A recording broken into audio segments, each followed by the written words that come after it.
마가복음 10장 46절에서 52절까지 말씀입니다.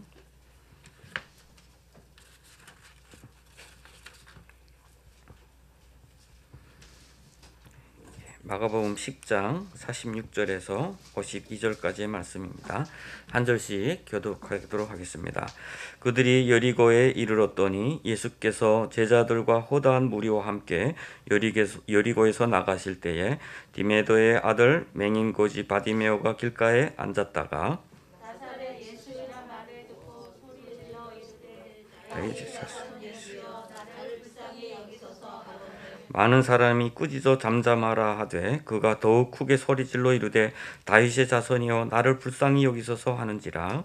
예수께서 머물러 서서 우리를 부르라 하시니 그들이 그 맹인을 부르며 이르되 안심하고 일어나라 그가 너를 부른다 하매 맹인이 겉옷을 내버리고 뛰어 일어나 예수께 나아오거늘 예수께서 말씀하여 이르시되 이게 무엇을 하여 주기를 원하느냐. 맹인이 이르되 스승이며 보기를 원하나이다. 다같이 예수께서 이르시되 가라 내 믿음이 너를 구원하였느니라 하시니 그가 곧 보게 되어 예수를 길에서 따르니라.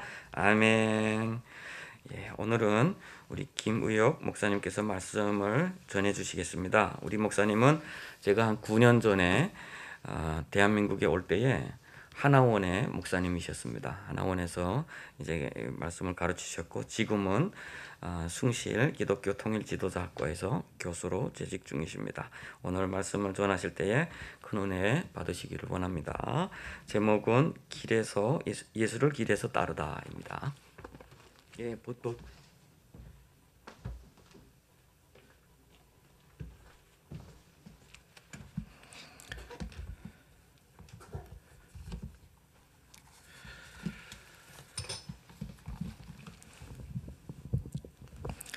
반갑습니다.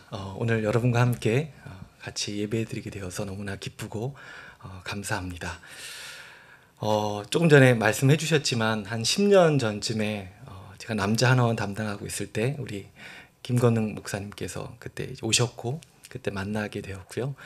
그 다음에 이후로 이제 많은 시간이 흘러서 이제 우리 목사님께서 목회하시는 교회에 또 제가 와서 함께 예배드리게 된 것 하나님의 은혜이고 또 섭리라고 생각을 합니다. 그래서 너무나 기쁘고 감사합니다. 오늘은 2021년 1월 17일입니다. 이제 우리 코로나19로 인해서 이제 고통받았던 시간이 벌써 1년의 시간이 돼 가는 것 같습니다. 제가 뉴스를 찾아보니까 작년 1월 20일 날 첫 환자가 생겼다고 하더라고요. 국내에 그때 상륙을 했었는데 이제 딱 정확하게 1년의 시간이 지나갑니다. 그동안 우리는 이전에는 한 번도 경험하지 못했던 혼란, 또 불편함, 어려움, 또 상실, 좌절의 시간을 보낸 것 같습니다. 이제 좀 끝이 보이면 좋겠는데 그럼에도 여전히 좀 힘든 시간을 같이 통과해 가고 있는 것 같습니다. 바라기는 하나님께서 우리 모두를 긍휼히 여겨주시고 또 이 민족을 불쌍히 여겨주셔서 이 어려움을 잘 통과할 수 있는 그런 힘과 능력과 지혜 주시길 우리가 같이 기도하면 좋겠습니다. 오늘 이 시간 또 각자 다른 곳에서 함께 또 예배를 드리는 분들이 있다고 제가 들었습니다. 우리 예배가 대면이든 또 비대면이든 간에 하나님께서 기뻐하시는 그런 예배가 되면 좋겠습니다. 우리가 서로는 좀 비대면 할지라도 하나님께는 대면해야 되겠죠. 그게 이제 진짜 예배인데 바라기는 성령 하나님께서 오늘 이 시간 우리의 마음을 열어주시고요. 또 우리 각자에게 말씀을 통해서 말씀해 주시고 또 우리의 마음을 새롭게 해주시는 그런 시간이 되기를 바랍니다. 오늘 말씀의 제목은 길에서 예수를 따르다입니다. 우리 한번 따라해 볼까요? 길에서 예수를 따르다. 네, 이 제목은 우리가 방금 이제 읽은 말씀 예수와 바디메오의 이야기 그 마지막 구절에 나오는 52절에 기록된 예수를 길에서 좇으니라 라는 그 구절에서 이제 제가 따온 것입니다. 오늘 말씀의 이야기는 아주 간단합니다. 앞을 보지 못하는 바디메오라는 사람이 있었는데 이 사람이 예수라는 인물을 만납니다. 그리고 이 예수를 만난 뒤에 치유를 받고 예수와 함께 예수의 길을 따라 나섰다라는 것입니다. 사실 우리는 살아가면서 수많은 만남을 가지게 됩니다.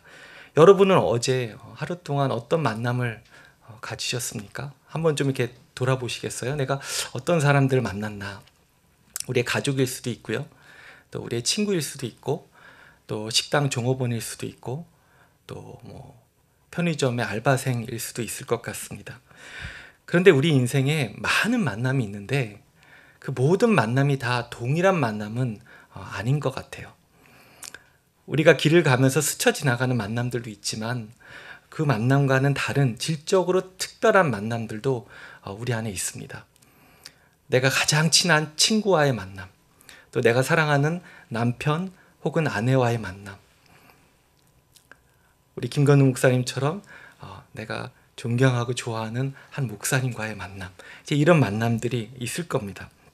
근데 오늘 말씀은 바디메오가 살아가면서 경험했던 그 수많은 만남 중에 하나의 아주 특별한 만남, 아주 결정적으로 그의 삶을 바꿔놓는 바로 예수라는 분과의 만남을 우리에게 전해줍니다. 바디메오는 어느 날 아주 우연히 예수라는 분을 만나게 된 것처럼 보입니다. 그런데 성경은 오늘 이 바디메오와 예수와의 만남을 아주 특별하게 기록해주고 있습니다. 사실 예수 그리스도를 만났던 수많은 사람들이 있었을 거예요. 오늘 본문에도 보니까 허다한 무리가 예수를 쫓아갑니다. 그런데 왜 이 바디메오라는 한 사람과의 만남을 주목해서 우리가 보게 되고 있을까요?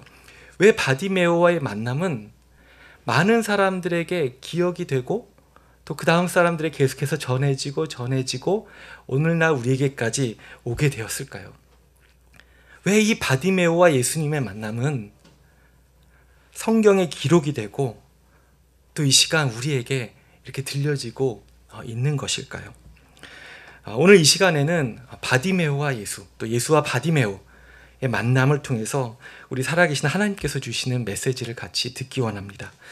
특별히 저는 2000년 전이나 아니면 2000년 후 오늘을 살아가는 우리에게도 하나님께서 특별히 예수를 따르는 믿음이 무엇인지, 그리고 또 예수를 따르는 삶이 무엇인지에 대해서 우리에게 들려주고자 하시는 말씀이 있다고 믿습니다. 그래서 우리가 이 시간 한번 이 바디메오의 이야기 속으로 한번 좀 들어가 보면 좋겠습니다.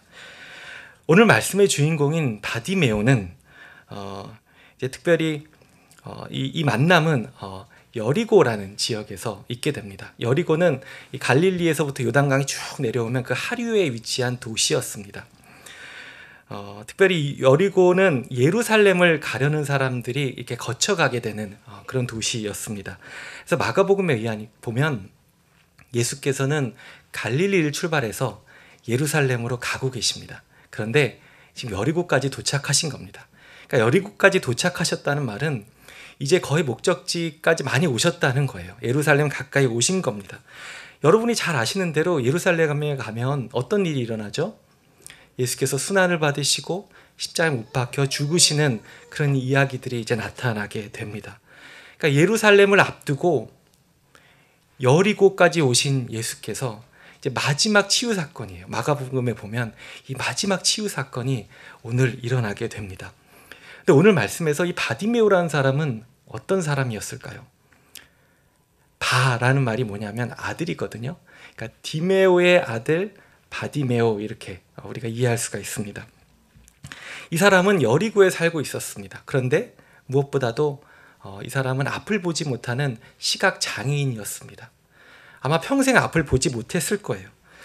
오늘날에도 우리가 시각 장애인으로 살아간다는 것은 너무나 힘든 일입니다. 그런데 2000년 전에 앞을 보지 못한 채 살아간다는 것은 재앙과 같은 일이었습니다. 그는 아무것도 할 수 있는 일이 없었습니다. 그래서 너무나 가난했습니다. 할 수 있는 것은 구걸하는 것이었습니다. 그래서 그는 아침마다 일어나서 아마도 여리고의 그 길 한쪽에 가서 그 길 구석에 많은 사람들이 먼지를 내면서 다니는 그 옆에서 구걸하면서 살아왔을 것입니다. 전혀 주목받지 못하는 인생, 이것이 바디메오의 삶이었습니다.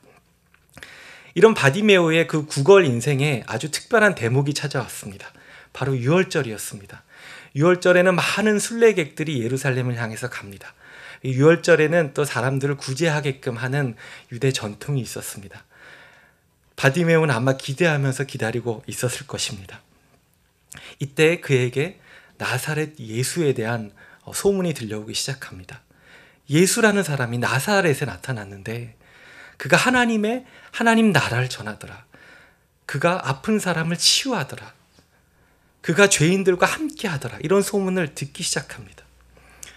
그리고 그 예수가 여리고성에 도착했다라는 소문을 듣게 됩니다. 그리고 어느 순간 바디메오가 구걸하고 있는데 주변이 갑자기 왁자지껄해집니다. 사람들이 웅성대기 시작합니다. 예수께서 이 앞을 지나가신다. 이럽니다. 그러자 바디메오가 어떻게 하죠? 지체하지 않고 예수께 크게 외칩니다. 우리 한번 성경을 볼 텐데요. 47절 말씀 한번 좀 띄워주시면 같이 읽어보겠습니다. 47절. 네, 같이 읽겠습니다. 시작. 예수시란 말을 듣고 소리질러 이르되 다윗의 자손 예수여 나를 불쌍히 여기소서 하거늘. 바디메오가 힘껏 소리를 지릅니다. 다윗의 자손 예수여 나를 불쌍히 여기소서. 그러자 어떤 일이 일어났을까요? 아무런 일이 일어나지 않습니다. 앞을 보지 못하는 바디메오는 예수를 보고 있는 것 같은데 정작 예수는 바디메오를 보고 있지 않는 것 같습니다. 그러자 바디메오는 어떻게 했을까요? 포기했을까요? 그렇지 않습니다. 우리 48절 한번 같이 읽어볼게요. 48절 시작.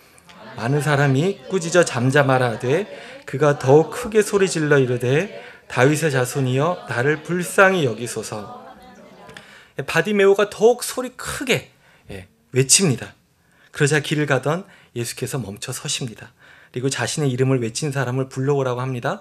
그러자 어떻게 했을까요? 50절에 보니까 겉옷을 내버리고 예수께 나아갔다 이렇게 얘기합니다. 겉옷은 그 당시 아주 중요한 물건이었을 거예요. 구걸할 땐 아마 앞에다 깔아놓고 구걸했을 수도 있고 밤에는 추우니까 또 입었을 겁니다. 아주 필수적인 필품이었습니다. 그런데 그것을 내려놓고 이제 예수께 나아갑니다. 그러자 예수께서 이 바디메오에게 뭐라고 하셨을까요? 우리 51절 같이 읽어볼게요. 51절 시작. 말씀하 이르시되 내게 무엇을 하여 주기를 원하느냐? 맹인이 이르되 선생님이여 보기를 원하나이다. 예수께서 내가 널 위해서 무엇을 해줄 수 있을까 물어보세요. 그러자 바디메오가 뭐라고 하죠? 선생님 제가 보기를 원합니다. 선생님 제가 보기를 원합니다. 얼마나 간절한 외침이었겠어요? 제가 평생 동안 보지 못했는데 제가 앞을 보고 싶습니다. 그렇게 얘기합니다.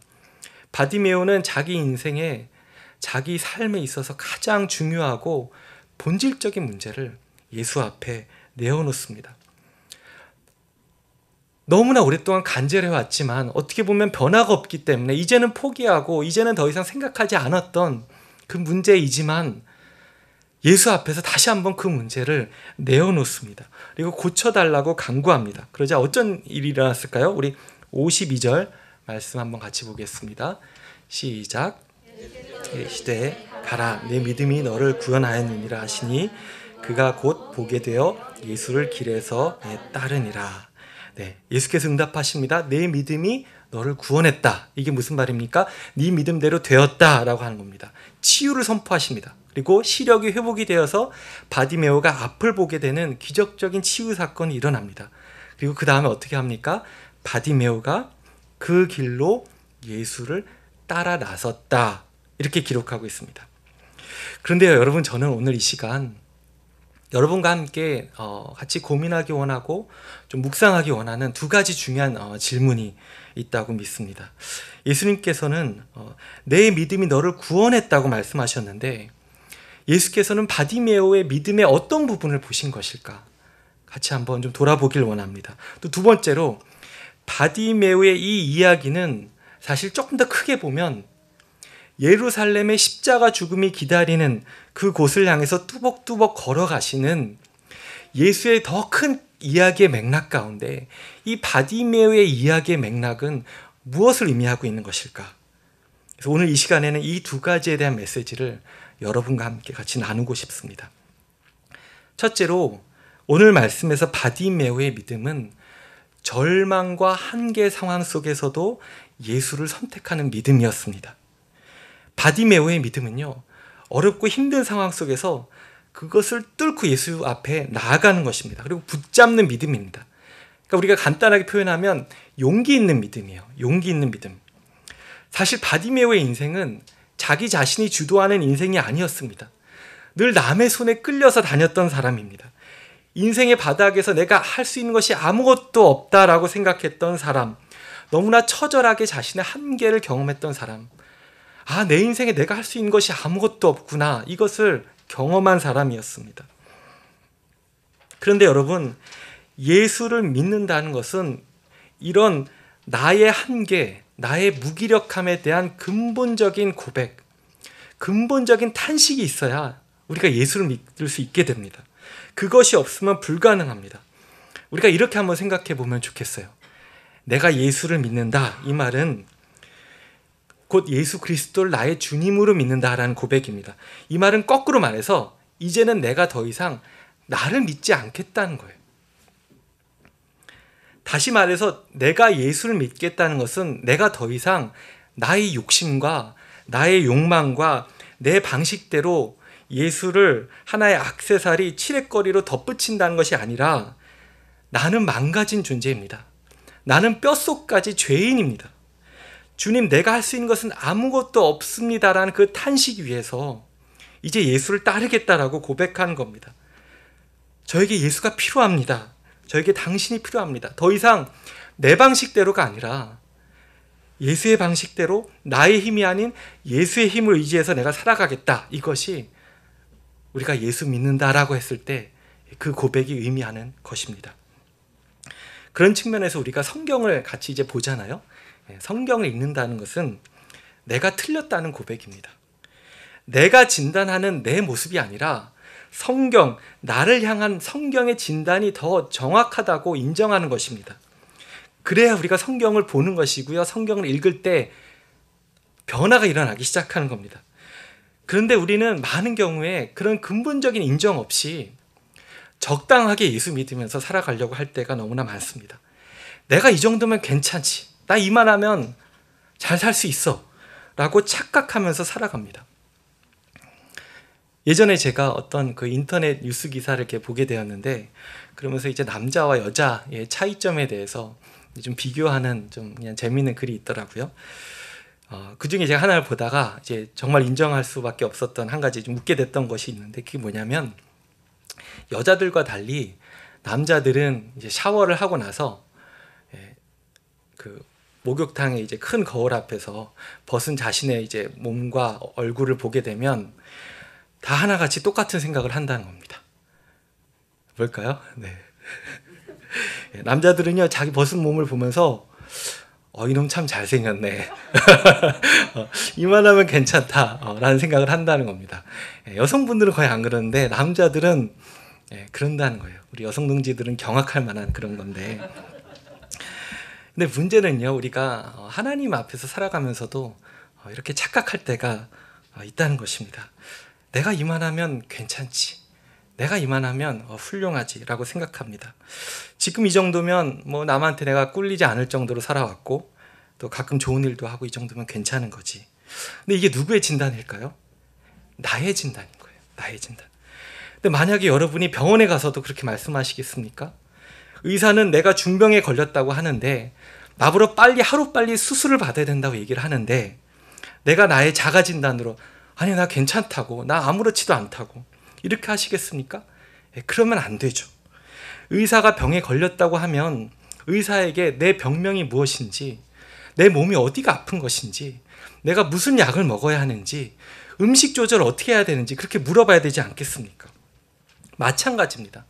그러니까 우리가 하나님 앞에 나아간다는 것은요, 근본적으로 내가 틀렸다라는 고백이 있어야 됩니다. 내가 진단한 내 진단이 아니라 하나님의 진단이 맞다는 것을 우리가 인정하고 나아갈 때 하나님께서 우리를 만지시기 시작하고, 그때부터 치유가 일어나고 그때부터 은혜의 역사가 일어나기 시작하는 줄로 믿습니다. 의사는 가끔 오진도 해요. 잘 모를 때도 있어요. 그런데 우리를 만드신 창조주 하나님께서는 정확하십니다. 그래서 우리는 내 진단이 아니라 하나님의 진단에 맞춰서 살아가야 되는 것입니다. 흔히 세상 사람들은 예수 믿는 사람들이 용기 없고 좀 약하다 이런 비난을 할 때가 있습니다. 왜 그러죠? 어떤 어려운 일이 일어나면 자기 스스로 힘으로 주체적으로 뭐 끝까지 이거를 감당하려고 하는 것처럼 보이지 않고 하나님 앞에 이렇게 나아간단 말이죠. 막 기도하고 막 그래요. 너무나 약하다는 겁니다.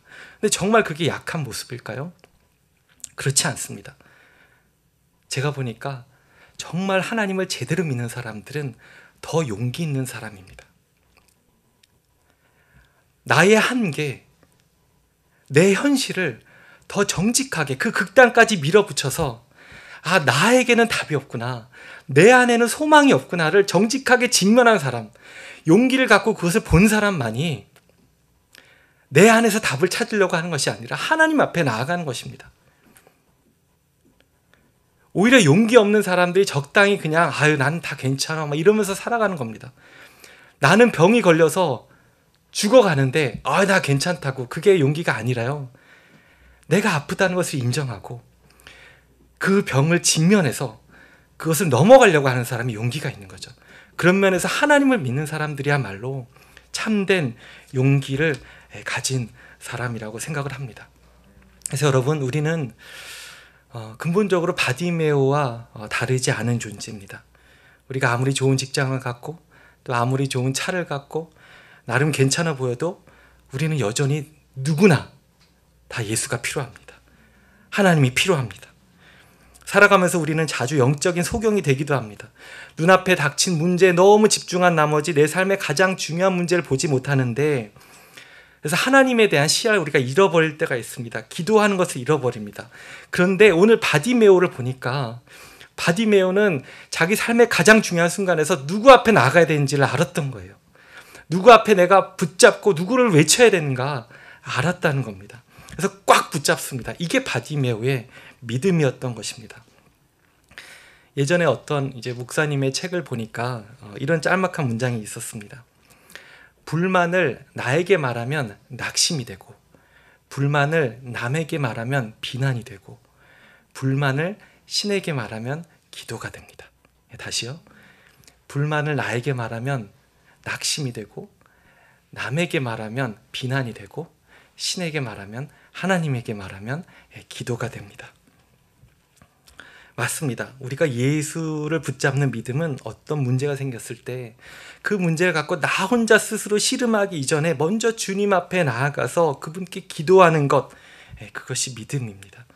그래서 우리가 이 바디메오의 믿음을 이번 한 주간 우리의 삶 가운데 좀 실천해 보면 좋겠습니다. 특별히 저는 여러분이 기도할 때 예수 기도라는 기도가 있거든요. 들어보신 분이 있을지 모르겠어요. 그 기도를 한번 기도해 봐도 좋겠습니다. 저 같은 경우에는 가끔 기도해야 되는지 아는데 기도가 안 될 때 있잖아요. 아무런 말이 안 나올 때가 있잖아요. 탄식만 나오고. 그럴 때 반복적으로 이 기도를 되뇌입니다. 어떻게 하냐면, 주 예수 그리스도 하나님의 아들이시여 이 죄인을 불쌍히 여기소서, 이겁니다. 이거를 계속해서 반복하는 겁니다. 주 예수 그리스도 하나님의 아들이시여 이 죄인을 불쌍히 여기소서. 우리 한번 따라해 볼까요? 주 예수 그리스도 하나님의 아들이시여 이 죄인을 불쌍히 여기소서. 영어로 보면 Lord Jesus Christ, Son of God, have mercy on me. 이게 그 1000년 이상 그 기독교 전통 가운데 수도원에서 기도하던 그 기도의 방법이었습니다. 그래서 예수 기도라는 건데요. 제가 이 기도를 보니까, 가만히 보니까 이 바디메오의 외침이랑 이 기도가 연결이 돼 있어요. 47절, 48절에 보니까 어떻게 외쳐요? 바디메오가 다윗의 자손 예수여 나를 불쌍히 여기소서. 그죠? 같이 이렇게 연결이 되죠. 그래서 이 기도를 바디메오처럼 하나님 앞에 드려보면 좋겠습니다. 틈난 대로 계속해서 반복해 보시고, 이 기도를 하다 보면요, 우리 마음의 초점이 주님을 향하게 됩니다. 그리고 나를 향한 하나님의 진단, 하나님께서 지금 나에게 이것을 원하고 계시는구나. 하나님께서 이 상황을 이렇게 바라보게 하기를 원하시는구나. 저 사람과의 관계 내가 힘들었는데 하나님의 진단이 들려오기 시작하게 될 겁니다. 그 안에서 하나님의 능력이 나타나고 역사가 나타나고 치유가 나타나게 될 줄로 믿습니다.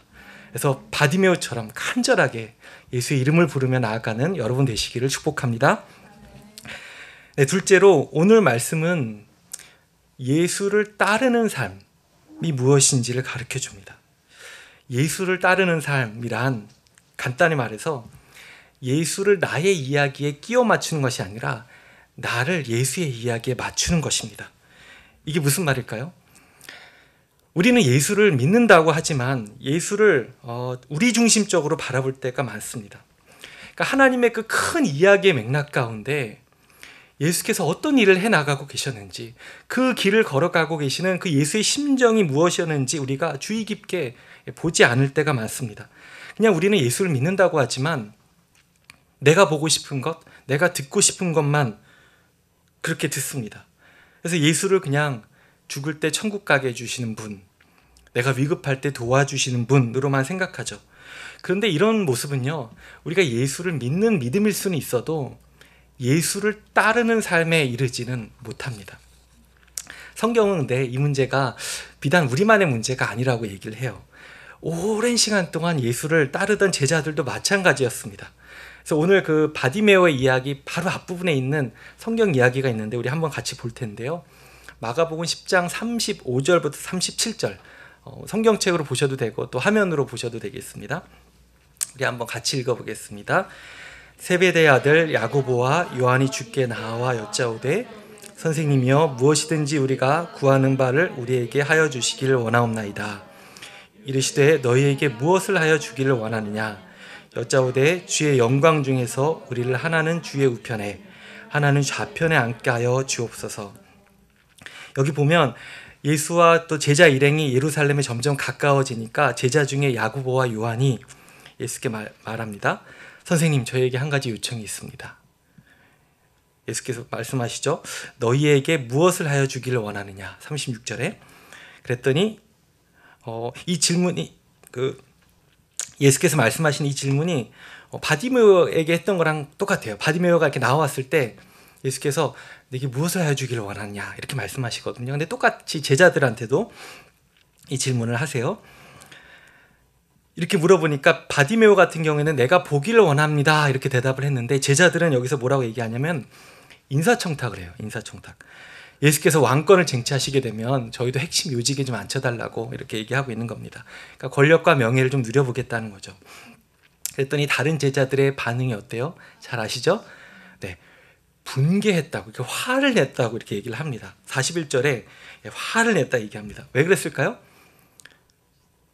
아니 너네 스승님을 이렇게도 모르고 이런 부탁을 하는 거야 라고 했을까요? 아니면 원래 자기가 먼저 얘기하려고 그랬는데 선수를 치니까 화가 났을까요? 아마 후자였겠죠.